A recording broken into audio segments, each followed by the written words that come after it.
اب ان کے بعد میں حضرت جعفر رضی اللہ عنہ کی وہ تقریر جو انہوں نے نجاشی کے دربار میں پیش کی تھی، پیش کرنے کے لیے دعوت دے رہا ہوں برادران انیس شمسی کو، وہ آئیں اور اپنی تقریر پیش کریں۔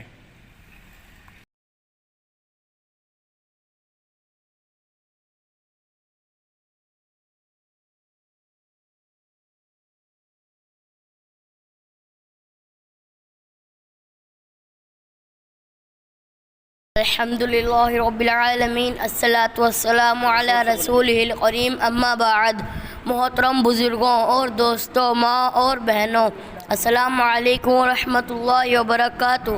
آج میں اس مبارک موقع پر آپ کے سامنے حضرت جعفر رضی اللہ عنہ کی وہ تقریر جو انہوں نے نجاشی کے دربار میں کی تھی پیش کروں گا۔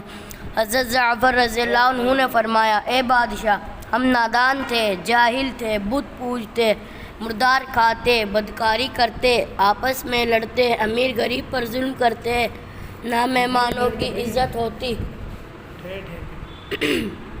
نہ پڑوسیوں کے ساتھ اچھا برتاؤ ہوتا، بھائی بھائی سے لڑتا، طاقتور کمزوروں کو ستاتا۔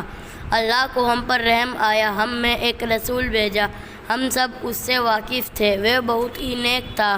اس نے سیدھی راہ دکھائی، آپس میں محبت کرنا سکھایا،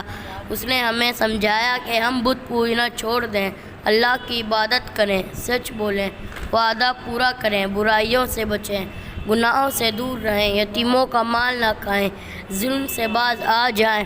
آپس میں مل جل کر رہیں۔ ہم نے اسے نبی جانا، اللہ کا رسول مانا، اس کی باتوں پر عمل کیا، ہماری قوم ہماری دشمن بن گئی، ہمیں ستانے لگی، اس لیے ہم اپنا وطن چھوڑ کر یہاں چلے آئے۔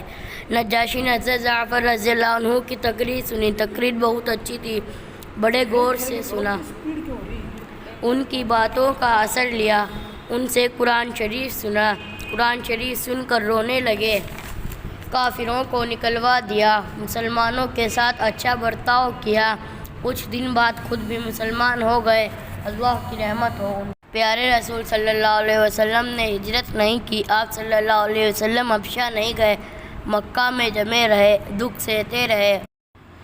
اللہ کی طرف بلاتے رہے۔ آپ صلی اللہ علیہ وسلم میلوں میں جاتے، منڈیوں میں جاتے، حج کے موقع پر جگہ جگہ سے آئے ہوئے لوگوں کو دین کی باتیں بتاتے، اس طرح رافتہ رافتہ مکہ کے باہر دین پھیلتا رہا۔ السلام علیکم ورحمۃ اللہ وبرکاتہ۔